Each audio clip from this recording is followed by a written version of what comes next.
বন্ধুসকল, নতুন এটা ভিডিঅ'ৰ সৈতে পুনৰ আহিছোঁ আপোনালোকৰ মাজলৈ। বলক আজি একেলগে আৰম্ভ কৰোঁ।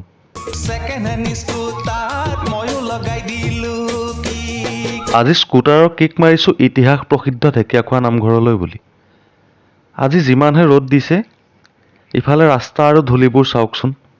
এই ৰজাঘৰীয়া পাৰ হোৱা কেইদিনত ৰাতিটোৰ ভিতৰতে ৰাস্তাটো যে কেনেকৈ চিকচিকীয়া হৈ যায় আজিলৈ একো বুজিয়েই নাপালোঁ। বাৰু এতিয়া সেইবোৰ বাদ দিওঁ। এতিয়া ঢেকীয়াখোৱা নামঘৰ ভাগিৰ বিষয়ে কৈ গৈ থাকোঁ আহক। জনাসকলে জানেই বাৰু। মণিকাঞ্চন সংযোগ, তাৰমানে শংকৰদেৱ আৰু মাধৱদেৱ গুৰু দুজনাৰ মিলনৰ পাছত দুয়োজনা গুৰু আৰু শংকৰদেৱৰ জোঁৱায়েক হৰি জোঁৱায়েকে আদি কৰি যিখিনি ভক্ত আছিলে, সেই ভক্তসকলে ধৰ্ম প্ৰচাৰ কৰি আছিলে। সেই সময়তে ৰজাই তেওঁলোকক মাতি নি হাতীঘৰত হাতী আগচা কাম কৰিবলৈ দিলে বা হাতীৰ পাল ৰখিবলৈ দিলে। গুৰুজনাই ৰজাৰ আজ্ঞা পালন কৰি হাতী আগচা কামত নিয়োজিত হ'ল, কিন্তু বনৰীয়া জন্তুবিলাকৰ বিলাই বিপত্তিৰ কথা ভাবিয়ে হাতীবিলাকক যাবলৈ ৰাস্তা এৰি দিলে। ময়ো এতিয়া লাহে লাহে আহি নামঘৰলৈ সোমোৱা মূল তোৰণখনৰ ওচৰ পাইছোঁহি আৰু। ৰজাই যেতিয়া হাতীক মুকলি কৰি দিয়াৰ কথা জানিব পাৰিলে, তেতিয়া শংকৰদেৱক ধৰি নিবৰ বাবে দূত পঠালে। এই কথাখিনি আকৌ মাধৱদেৱৰ কাণত আগতীয়াকৈ পৰিল, সেইবাবে তেওঁ গুৰুজনাক ভটিয়াই গুচি যাবলৈ ক'লে আৰু নিজে হৰি জোঁৱাইৰ লগত গৈ ৰজাৰ আগত ধৰা দিলেগৈ। মাধৱদেৱ যিহেতু সাংসাৰিক নাছিল, সেইবাবে তেওঁক মৃত্যুদণ্ড দিলেও দোষ কৰোঁতা কোনো নোলাব বুলি ভাবি ৰজাই তেওঁক এৰি দিলে, মানে মাধৱদেৱক, আৰু হৰি জোঁৱাইক মৃত্যুদণ্ড দি দিলে। ৰজাই এৰি দিয়াৰ পিছত মাধৱদেৱে তাৰ পৰা আহি বৰ্তমানৰ ঢেকীয়াখোৱাত এহাল বুঢ়া বুঢ়ীৰ ঘৰত ৰাতিটো আশ্ৰয় লয় আৰু ঢেকীয়া শাকেৰে নিজেই ভাত বনাই বুঢ়া বুঢ়ীৰ লগতে একেলগে গ্ৰহণ কৰে।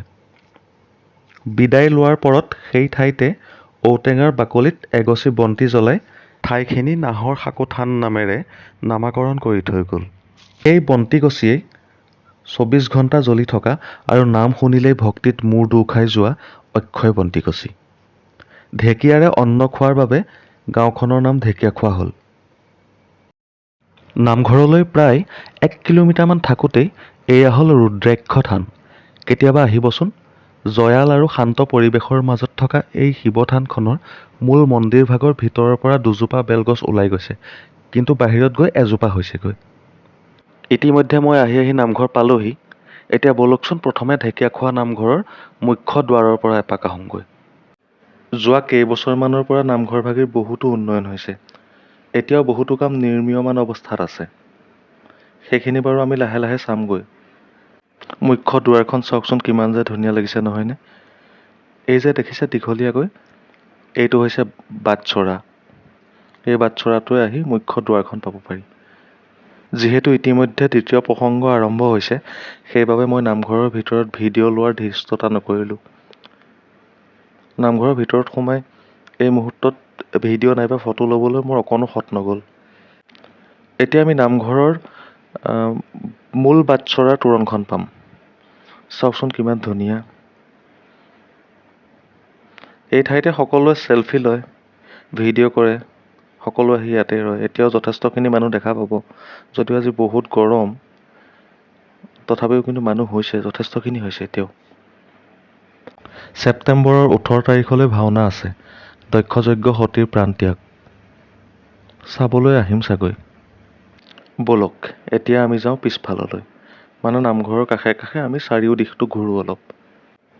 তোৰণখনৰ কাষেদি গ'লেই পাব এটা নিৰ্মীয়মান অৱস্থাত থকা ৰংগমঞ্চ, যিটো হয়তো চাগৈ সোনকালে সম্পূৰ্ণ হৈ উঠিব। এতিয়া অৱশ্যে কাম চলি থকা নাই। এয়া চাওকচোন কিমান যে ডাঙৰকৈ বনাইছে। এই ঠাইখিনিত আগতে গছ গছনি বহুত আছিল, কিন্তু এতিয়া পাৰ্ক আৰু পুখুৰীটোৰ কিনাৰতে এটা পুখুৰী আছিল, পুখুৰীটোৰ কিনাৰতে পাৰ্ক খুলিলে, এখন নতুনকৈ পাৰ্ক বনাই আছে চাওক। আৰু পিছলৈ অলপ ডাঙৰ হ'ল, আগতে ইমান ডাঙৰ নাছিল জেগা ঠাইখিনি। চাওকচোন, ইয়াত কিন্তু বান্দৰ বহুত আছে দেই। স্থানীয় ৰাইজৰ বান্দৰৰ পৰা বহুত অশান্তি হয়। অশান্তি মানে বহুত বেছিয়ে অশান্তি হয়।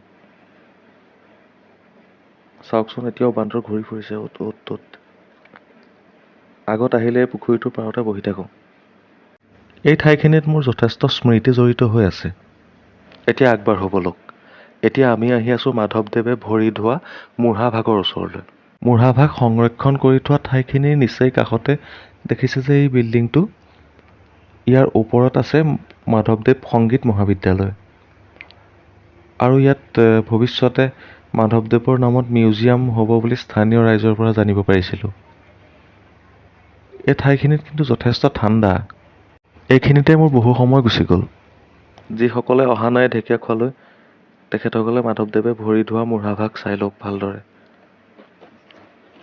আজি ইমান বছৰৰ পাছতো এই মুঢ়াভাগ একেবাৰে অক্ষত অৱস্থাত আছে। চাওকচোন। যেতিয়া ভক্তপ্ৰাণ ৰাইজৰ সমাগম বেছি হয়, তেতিয়া এই ঠাইখিনিতো চাকি জ্বলোৱা হয়। চাকি বন্তি ইয়াতেই দিয়া হয়, আৰু এইটো হৈছে মূল চাকি বন্তি দিয়া ঘৰটো। এতিয়া ব'লক আমি ৰান্ধনীশাল হৈ আকৌ বাহিৰলৈ ওলাই যাওঁ। এতিয়া আপোনালোকক লৈ যাম পাৰ্কিং কৰা ঠাইখিনিৰ কাষতে থকা মেলা সদৃশ দোকানবিলাকলৈ। ব'লকচোন। ময়ো কিবা কিবি ল'ব লগা আছে, দুই এপদ বস্তু কিনি লওঁ। এয়া দলংখন নৌপাওঁতেই বাওঁহাতে থকা পাৰ্কিঙৰ কাষতে থকা দোকানখনত সোমালোঁ। যথেষ্ট কম দামতে কিবা কিবি ল'লোঁ। যিসকলে আহিম বুলি ভাবি আছে এইকেইদিনত, এই দোকানবিলাকত সোমাবচোন। মজাৰ কথা এটা কৈছোঁ দেই, ভাদ মাহ যিহেতু অহা সপ্তাহত শেষ হ'ব, গতিকতে এই দোকানকেইখনত যথেষ্ট সস্তাতে বস্তুবিলাক পোৱা যাব সেই দুদিনত, মানে শেহৰ দেওবাৰ আৰু সোমবাৰে। মোৰ চিনাকি এই দোকানখন আছিল বাবে মই যথেষ্ট সস্তাতে বহুত কিবা কিবি ল'লোঁ। আপোনালোকক অকণমান দেখাইছোঁ, চাওকচোন কিমান ধুনীয়া ধুনীয়া বস্তুবোৰ আছে। গৰমো যথেষ্ট পৰিছে আজি, সেইবাবে ঘৰলৈ যোৱাৰহে মন মেলিলোঁ। আকৌ আন এটা ভিডিঅ'ৰ সৈতে অতি সোনকালে আপোনালোকক লগ পাম। ভিডিঅ'বিলাক নতুনকৈ চোৱাসকলে পেজটো ফ'ল' কৰি দিবলৈ নাপাহৰিব। আজিলৈ আহিছোঁ দেই। জয় আই অসম।